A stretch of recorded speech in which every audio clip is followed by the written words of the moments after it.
بسم الله الرحمن الرحيم. اللهم صل على سيدنا ومولانا محمد أفضل صلواتك بعدد معلوماتك وبارك وسلم وصل عليه. بسم اللہ الرحمن الرحیم. عزیز طلباء کرام، ہماری زیر تدریس کتاب کا نام مختارات من ادب العرب ہے، اور بحمد اللہ تعالی آج اس کا پہلا سبق ہے جو کہ مشتمل ہوگا متعلقات ادب اور اس کتاب مختارات کی چند نمایاں خصوصیات پر. تو سب سے پہلے ہم شروعات کرتے ہیں متعلقات ادب سے. متعلقات ادب میں سب سے جو اول آتی ہے وہ علم ادب کی تعریف، پھر اس موضوع اور آخر میں غرض و غایت.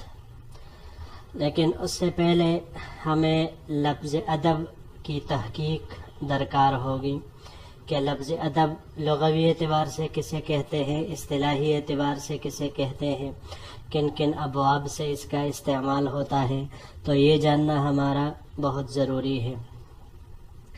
ادب لغوی اعتبار سے مختلف ابواب سے اس کا استعمال ہوتا ہے. باب ضربہ سے بھی ہو سکتا ہے، باب کرومہ سے بھی ہوتا ہے، تفعیل، مفاعلہ، باب افعال، استفعال، ان سارے ابواب سے ہوتا ہے. لیکن اب دیکھنا یہ ہے کہ ہر ایک باب سے اس کا ایک معنی آتا ہے تو وہ کس ترتیب سے آ رہا ہے. تو سب سے پہلے ہم لیتے ہیں باب ضربہ سے. باب ضربہ سے جب اس کا استعمال ہو تو اس کا مصدر ادبن آتا ہے. ادبن بسکون الدال، ضرب یضرب ضربن آتا ہے تو اس کا مصدر ادبن آئے گا، بمعنی دعوت کے لیے کھانا تیار کرنا یا دعوت دینے کے معنی میں. اور اسی سے جو اسم فاعل کا صیغہ استعمال ہوتا ہے آدبن، یہی استعمال ہوتا ہے باب افعال سے بھی. اور آدب اس شخص کو کہتے ہیں الداعی الی الطعام، یعنی آدب وہ ہے جو کھانے کی طرف بلائے. اور اس کے علاوہ جب ہم اس کو لے باب کرومہ سے تو پھر اس کا مصدر آئے گا ادبن، بمعنی ادب والا ہونا. اور اسی سے ادیب استعمال ہوتا ہے، ادیب جس کی جمع ادبا آتی ہے. پھر یہ استعمال ہوتا ہے باب تفعیل سے بھی. تو باب تفعیل سے جب ہم لے ادب یؤدب تأدیبا، تأدیبا اس کا مصدر آئے گا بمعنی علم سکھانا، ادب سکھانا، ان معنی میں اس کا استعمال ہوتا ہے. اور اس کے علاوہ باب استفعال اور باب تفاعل سے، تو باب استفعال سے جب ہم لے استعدابا مصدر آئے گا، اور باب تفاعل سے تأدبا مصدر آئے گا بمعنی ادب سیکھنے اور ادب والا ہونے کے معنی میں. پھر معزز طلباء کرام، اسی سے ایک لفظ مأخوذ ہے مأدبۃ، مأدبۃ جس کی جمع مآدب آتی ہے. اور یہ لفظ حدیث مبارک میں بھی اس کا استعمال ہوا ہے. مثال کے طور پر ایک حدیث مبارک ہے عبداللہ ابن مسعود رضی اللہ تعالیٰ عنہ کی. آپ رضی اللہ تعالیٰ عنہ حضور صلی اللہ علیہ وسلم کا یہ ارشاد نقل فرماتے ہیں ان هذا القرآن مأدبۃ اللہ تعالی فی الارض فتعلموا من مأدبته. ترجمہ اور مفہوم حدیث کچھ یوں ہے کہ یہ قرآن زمین میں اللہ کی دعوت کا پیغام ہے، لہٰذا تم اس سے علم سیکھو. تو یہاں پر قرآن پر مأدبۃ کا اطلاق یعنی بلانے کے معنی میں کیا گیا ہے، دعوت دینے کے معنی میں کیا گیا ہے کہ جس طرح کھانے کی طرف لوگوں کو بلایا جاتا ہے، تو اس طرح اس حدیث مبارک میں آپ صلی اللہ علیہ وسلم نے قرآن کی طرف لوگوں کو بلایا ہے کہ آپ اس سے سیکھو. اس کے بعد ہم آتے ہیں اس کی اصطلاحی تعریف کی طرف کہ ادب کسے کہتے ہیں، علم ادب کیا ہے. تو مختلف حضرات نے مختلف اوقات میں مختلف کتابوں میں اس کی مختلف کئی طرح کی تعریفات لکھی ہیں، لیکن جو سب سے بہترین اور سب سے اس کے زیادہ قریب اور مناسب ہے وہ یہی سید شریف جرجانی رحمہ اللہ کی ہے. یہ تعریف انہوں نے اپنی کتاب تعریفات میں لکھی ہے. وہ فرماتے ہیں کہ یہ ہوا علم یحترز به عن الخلل فی کلام العرب لفظا و کتابتا، یعنی علم ادب وہ علم ہے جس کے ذریعے انسان کلام عرب میں لفظی اور تحریری غلطی سے بچ سکے یا محفوظ رہ سکے. یہ انہوں نے وہاں پر لکھا ہوا ہے. تو اس سے معلوم ہوا کہ علم ادب کے ذریعے سے ہی انسان عربی کلام پر بھی قادر ہوگا اور عربی تحریر کتابت پر بھی قادر ہوگا.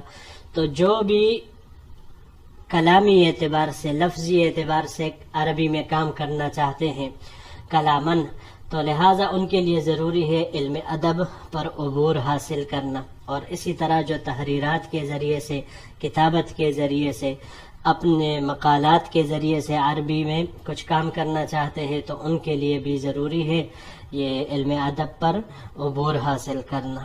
یہ ایک تعریف انہوں نے کی ہے. دوسری ان کے قریب تعریف علامہ ابو زید انصاری رحمہ اللہ نے تاج العروس میں فرمائی ہے. آپ فرماتے ہیں کہ بھئی کل ریاضت محمودت یتخرج بها الانسان فی فضیلت من الفضائل، ہر ایک اچھی ریاضت جس کے ذریعے انسان کسی خوبی یا وصف سے متصف ہو سکے، بس یہ علم ادب کی انہوں نے اصطلاحی تعریف کی ہے. یہ علم ادب کہلاتی ہے کہ اس کے ذریعے سے انسان یہ کسی اچھی خوبی اور صفت سے وہ متصف ہو سکتا ہے اگر وہ اس میں کوشش کرے. اور بعینہ یہی وجہ اس علم ادب کی وجہ تسمیہ بھی بن سکتی ہے، کیونکہ اس کے ذریعے سے انسان اپنے کلام کے ذریعے سے وہ محمود بن سکتا ہے، قابل تعریف وہ بن سکتا ہے، صفات والا محامد والا وہ بن سکتا ہے.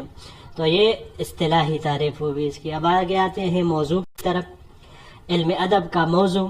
تو اس کے بارے میں علامہ ابن خلدون رحمہ اللہ اپنے مشہور کتاب تاریخ ابن خلدون کے مقدمہ میں فرماتے ہیں کہ یہ علم ادب اس کا موضوع ھذا العلم لا موضوع له ينظر فی اثبات عوارضه او نفیها، یعنی اس علم کا کوئی موضوع نہیں ہے جس کے عوارض ذاتیہ کے اثبات یا نفی سے بحث کی جائے. اس تعریف کے علاوہ اگرچہ بعض حضرات نے اس موضوع کے تعین کے علاوہ دوسرے حضرات نے بتکلف کوئی اور موضوع اس کے لیے بنانے کی کوشش کی ہے، لیکن وہ ایک تکلف کے سوا اور کچھ نہیں ہے. یہی وجہ ہے کہ شیخ الادب حضرت مولانا اعزاز علی صاحب رحمہ اللہ نے علامہ ابن خلدون رحمہ اللہ کی اس تعریف کو درست قرار دیا ہے. جو بعض حضرات تکلفاً اس کے لیے کوئی موضوع بنانے کی فراق میں تو وہ فرماتے ہیں کہ بھئی اس کا موضوع نظم و نثر ہے، بعض کچھ اور فرماتے ہیں، بعض کچھ اور فرماتے ہیں، لیکن وہ تکلفات سے خالی نہیں ہے. تو سب سے بہتر قول یہی.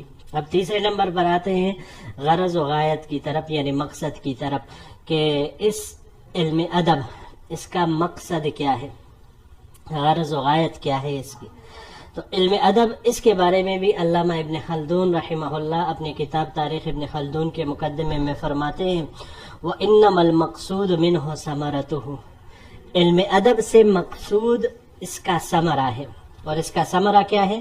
وَهِيَ الْإِجَادَةُ فِي فَنِّ الْمَنظُومِ وَالْمَنصُورِ عَلَى أَسَالِيبِ الْعَرَبِ وَمَنَاحِيهِمْ، کہ اس کا ثمرہ عرب کے طرز و انداز اور عرب کے ہی اسلوب کے مطابق منظوم کلام اور منصور کلام، یعنی نظم اور نثر دونوں میں مہارت کا نام ہے.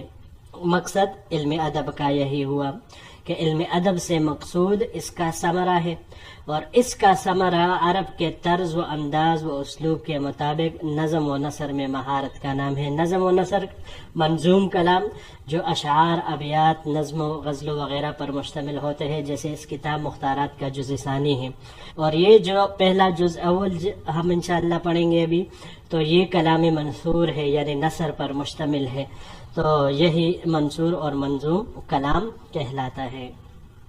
اب معزز طلباء کرام، اس کے بعد آتے ہیں ہم چوتھے نمبر پر اس کتاب مختارات کی چند نمایاں خصوصیات کی طرف، کہ اس کتاب میں بہت اعلیٰ خصوصیات اور صفات موجود ہیں، لیکن اس سے فائدہ اٹھانے کے لیے اس سے واقف ہونا ضروری ہے. تو یہاں پر ہم کچھ اس کے احوال، یہ خصوصیات آپ کے سامنے پیش کریں گے انشاءاللہ العزیز. تو سب سے پہلے تو یہ بات ذہن نشین رہے کہ ہر کتاب یہ مرتب اس کا ایک بیان دیتی ہے، اس کا پتہ دیتی ہے کہ بھائی اس مرتب، اس کتاب کے مرتب کرنے والے، اس کے لکھنے والے، اس کے مصنف، اس کی طبیعت کیسی ہے، اس کا ذوق کیسا ہے، تو اس کے بارے میں یہ پتہ دیتی ہے۔ تو یہ کتاب اپنے مرتب کے بارے میں ان کے ذوق اور فطرت سلیمہ کا پتہ دیتی ہے ہمیں۔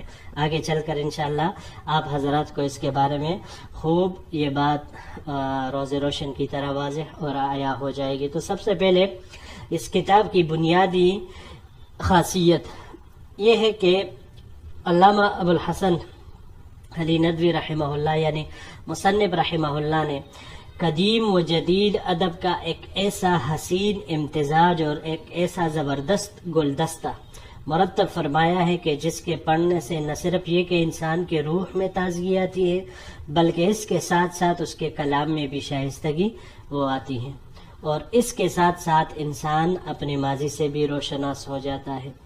یعنی ایسا زبردست ایک گلدستہ انہوں نے مختلف مضامین سے، قرآن، حدیث اور تاریخ سے وہ مرتب کر کے ہمارے سامنے پیش کیا ہے کہ جس کو پڑھنے سے یقینی طور پر انسان اپنی روح میں بھی بشاشت پائے گا، کلام میں بھی اس کی شائستگی آئے گی اور اپنے ماضی سے بھی یہ واقف ہوتا چلا جائے گا۔